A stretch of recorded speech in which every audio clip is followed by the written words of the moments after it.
Ladies and gentlemen, and boys and girls, you are watching yet another episode of Lima Shenanigans of 1977. It's Friday night, and you know what that means. It's time for your WWE, SmackDown, and NXT Level Up Event Center Wrestling Report. And now here's the man to give you that report, Mr. Eric M. Lima.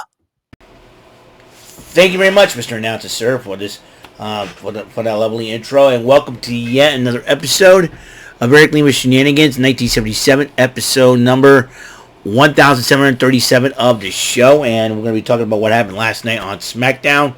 Today's October 12, 2024, 3:04 p.m. What's going on, everybody? Hope you guys are having a wonderful Saturday afternoon. Hope you guys had a good morning, too. After a grueling week with with a cold and barely no voice, I'm back, and I'm hoping to, like I said, I'm trying to relax my voice a little bit more. I think you know, this experience has really shown me that, you know, there's a lot more ways to entertain than just talk. And I know I have a penchant for running my mouth one too many times, and I figured, hey, why not? You know, try it out and see what happens. And I was like, during the Flash games, I usually be quiet and just be silent and just you know, use my gestures and all that, and just have a little bit of fun. Sometimes you want to focus and concentrate. But it has not helped me be a winner, except for Bullseye yesterday.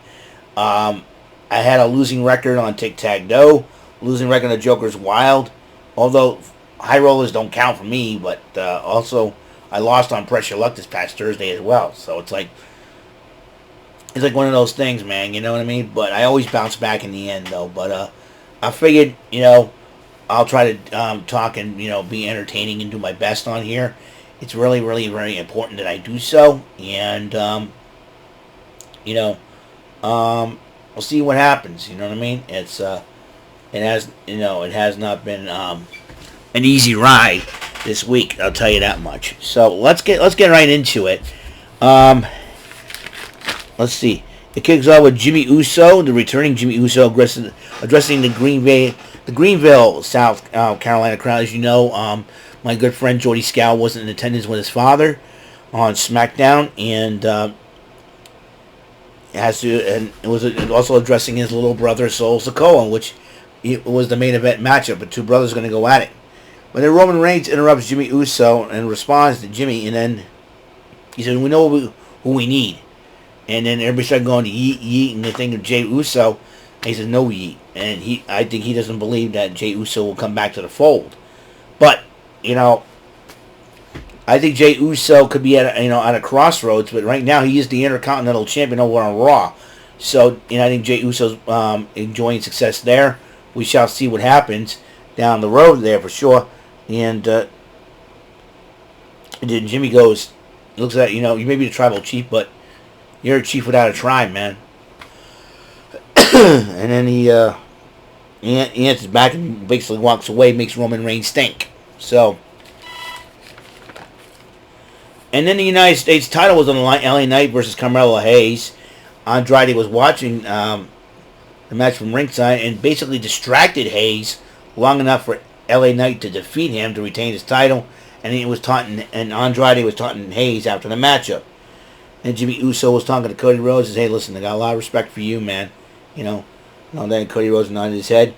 Meanwhile, Lash Legend and Jakara Jackson from NXT, part of Metaphor with Noam Dar, who was recuperating from injury, and Oro Mensah was addressing how trying to get the tag team titles off of Bianca Belair and Jade Cargill. And as they're entering the ring, Kevin Owens interrupts the proceedings and basically calls out Cody Rhodes, tries to explain himself, and then Cody Rhodes knows that he was out there and tries to go after Rhodes, and then security and officials try holding them back. Randy Orton tries to be the voice of reason and try to calm down things, but Owens shoves him, and then Owen punches Kevin Owens. Orton punches. Anyways, Orton punches Owens in the face, excuse me. And but there's a vignette that that rumor has it the Motor City Machine Guns will be debuting next week on SmackDown. So, Trick Williams was in attendance, possibly to support his girl, Lash Legend, and he was holding the NXT title. As Chelsea Green, Piper Niven are at ringside for the women's tag team title match between Jade Cargill and Bianca Belair, defending against the NXT upstarts. But then Jakara Jackson and Lash Legend dealt with Niven and Green. In fact, Lash Legend boots Chelsea Green at ringside, but that distracted long enough to help. That distraction was there long enough for Cargill and Belair to retain the titles, and they will be defending the tag team titles this Monday night on Raw against Damage Control's Kairi Sane, Io Sky, the Sky Pirates, to see what happens in that matchup for sure.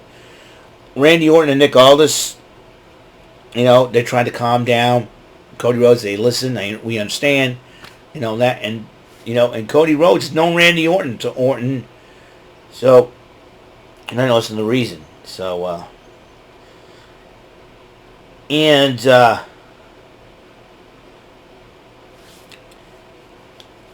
trying to reason with Rhodes, and then tells him, and Orton tells him, get in the bus, go home, do something. And then Nick Aldis looks at Randy Orton and goes, who would have thought, you being the voice of reason. Orton has grown up, man. I have to respect Randy Orton now because he's grown up, he's matured, and and you got to tip my hat to him and give him a salute. Randy Orton's been a veteran now, and he's known Cody Rhodes for quite a while. That goes hand in hand. And I'll tell you what. So yeah, Nick Aldis has been a busy dude, and we're not done yet with Mr. Aldis. Nia Jax, Tiffany Stratton was addressing Bad Blood and Liv Morgan. I think Nia Jax is trying to rough up little Stratton a little bit, giving her a headlock and all. Looks like I think she doesn't trust Tiffany Stratton at all. Nia Jax, if you're a champion, you are a target, sister. And that Money in the Bank briefcase, you gotta watch. You gotta watch an all-comer. So, Liv Morgan, now, actually, Naomi interrupts Jax and Stratton, right? And then Liv Morgan, Raquel Rodriguez, and Dominic Mysterio interrupt Jax and Naomi. Then they had their matchup. Then they had their matchup, and Morgan and Rodriguez stole Stratton's Money in the Bank briefcase, hits Nia Jax in the head with the briefcase after KOing Tiffany Stratton, and then and giving Naomi the victory over Nia Jax. And it was a non-title match actually between the two of them. And then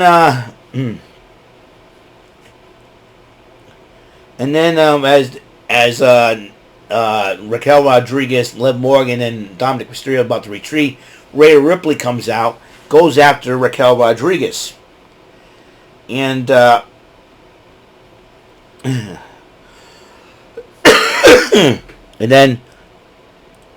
then all of a sudden knocks Nia Jax out of the way with a boot to the face.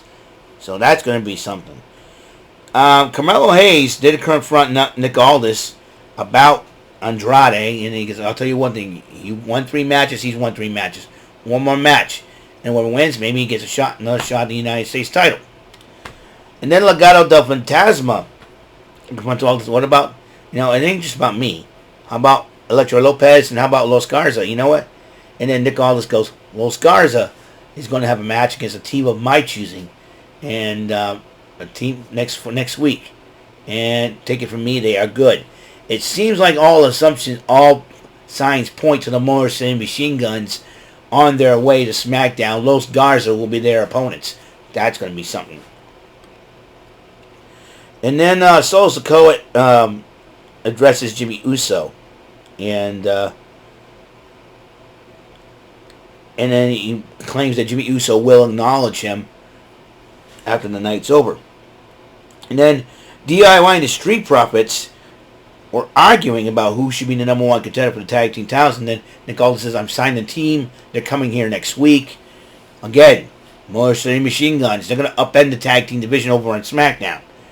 And then he sees Kevin Owens attacking Randy Orton, And then, and so they're trying to get help, and all that good stuff. So yeah, security officials, they're trying to get Owens off of Orton, and and then Nick Aldis is going, get him out of here.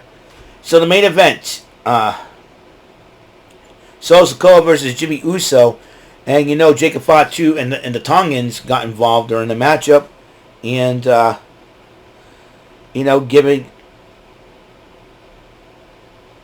and then giving Solo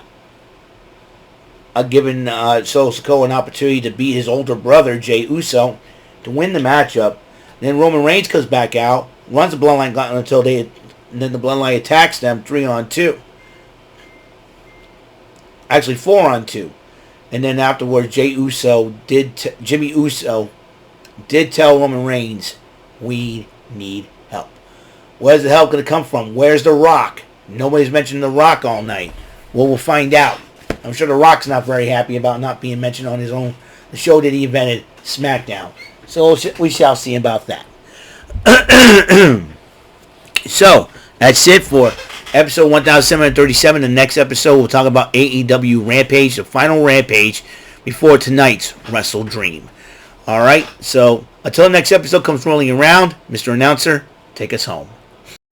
That is all for today's episode. This is your announcer speaking for Eric Lima Shenanigans of 1977.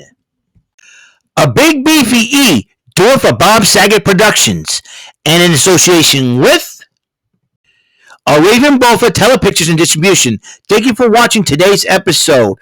Tune in next time for another episode of Eric Lima Shenanigans of 1977. Goodbye for now.